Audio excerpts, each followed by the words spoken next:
পাওয়া যায়। আল্লাহ তাআলা আরেকটি আয়াতে বলছেন, সূরা মুহাম্মদ 19 নম্বর আয়াতে বলছেন, ফাআলাম আন্নাহু লা ইলাহা ইল্লাল্লাহ ওয়াস্তাগফির লিযামবি।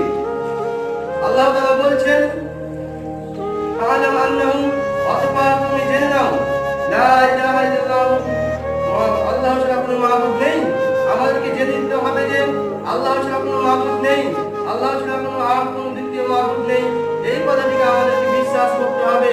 ওয়াস্তাগফির লিযামবি, নিজের পাপের ক্ষমা প্রার্থনা করতে হবে। আমরা যে যতগুলো পাপ করেছি, আমরা যতটুকু পাপ করে বেড়াই, এই পাপের ক্ষমা আল্লাহর নিকট চাইতে হবে। তারপরে